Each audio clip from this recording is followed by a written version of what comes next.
The apartments at 3rd and Broadway that will make up Grand Central Square will be finished early next year. And for anywhere from $400 to $2,000 a month, people can, for the first time, live on Broadway downtown. But life gets much more complicated as we move down the street, where the crowds, the music, and the overall scene becomes much more, shall we say, intense. Homosexual. Put the death. Gays. Put the death. Queers. Put the death. Lesbians. Put the death. Y la 107.5 presentándote a Maná.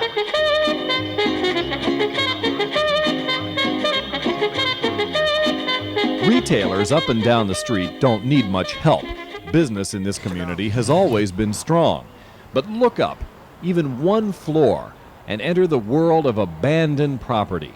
Millions of square feet, unleased, unused. Some buildings where no one has set foot for more than 30 years.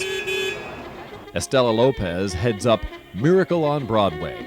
For 7 years, she has worked to improve the street and admits that these upper floors are her biggest challenge. What there have been are incremental steps toward the success that really is trying to address a problem that has been in existence for over 2, maybe 3 decades of straight deterioration of the street. That kind of deterioration takes a while to build back up. Estela organized Broadway into a business improvement district, or BID. Merchants donate to pay for street cleaning and to revitalize sluggish business areas. But any landlord here will tell you that Broadway office buildings are a challenge. It's a long process of getting tenants. You try to go out and find people who need to be in this area because of its proximity either to the Reagan State Building or proximity to City Hall, the ability to walk to all of these different locations, walk to the courthouse. Or you find people who are interested in the property simply because of its unique architectural, historic qualities. And those qualities on this street mean not just office buildings, but a collection of some of the most elaborate movie theaters ever built. Unfortunately, they now mostly look like this.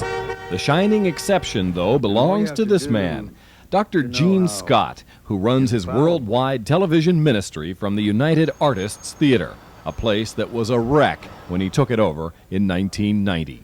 Close to $3 million later, this is what Dr. Scott's ministry has done with the old United Artists Theater. Restored it to its original Moorish, Spanish grandeur. And the job in here is not finished yet. The seats still have to be brought up to the extraordinary quality of the rest of the theater. This is the first time the Scott ministry has ever allowed a TV camera to photograph in this building. But it's a job they are understandably proud of. Yes, it was a thrill to find this building.